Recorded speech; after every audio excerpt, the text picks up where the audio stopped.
got through Judges 1:1 to Judges 9:38. Previously, Joshua had died, so Joshua is now dead. The Lord was with Judah as he continued the conquest of Canaan. So now we hear about Judah.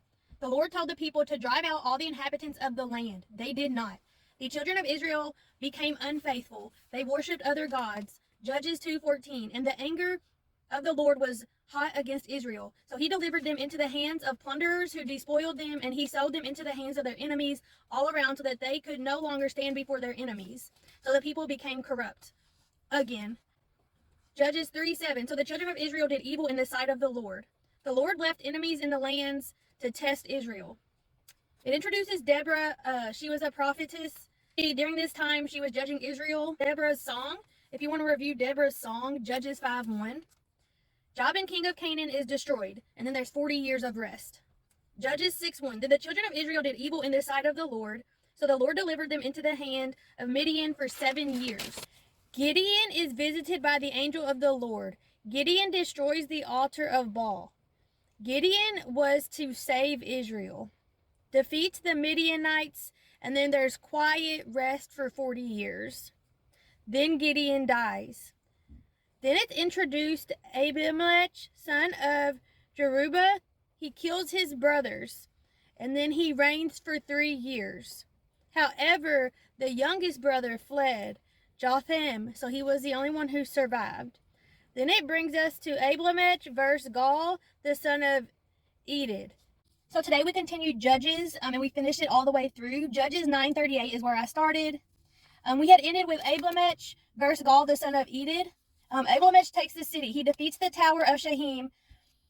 In Thebez, a woman dropped an upper millstone on his head. Judges 9:54. Draw your sword and kill me, lest men say of me, a woman killed him. So his arm bearer actually killed him. God had repaid his wickedness to his father because he had killed his brothers. He was defeated. He was done. Tolar arose to save Israel for about 23 years. Jar arose, served Israel for 22 years. Israel again did evil. The Lord sold them to the Philistines. Ammon, they were oppressed for 18 years. Then Jephthah comes about. Israel versus Ammon. He is commander. They defeat the people of Ammon. Jephthah and the Gideonites defeat Ephraim. Jephthah judges for 6 years. Then he dies.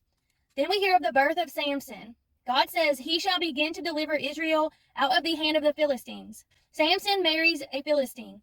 His wife is given to his companion by her father. So then Samson meets Delilah. Delilah wants to know the source of Samson's power and strength. He lies to her 3 times, but she does not give up. Judges 16:17. No razor has ever come upon my head, for I have been a Nazirite to God from my mother's womb. If I am shaven, then my strength will leave me. The lords of the Philistines paid Delilah. They cut Samson's hair, and God was no longer with him. Samson was captured. He brought down the temple, killing the Philistine and himself. At this time, there is no king in Israel. The tribe of Danites, they settle in Laish, and it introduces Israel's war with the Benjamites. Benjamin is defeated. Today we started Ruth. We made it all the way through Ruth. Ruth is really short. It didn't take that long. Elimelech marries Naomi. They have 2 sons, Mahlon and Chilion. Wives were Orpah and Ruth.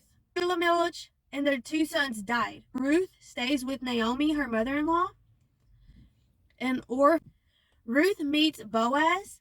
Ruth 4:9. You are witnesses this day that I have bought all that was Elimelech's and all that was Chilion's and Mahlon's from the land of Naomi.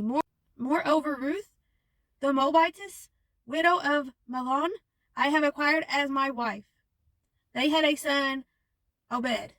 And then it ends right there with Ruth's story.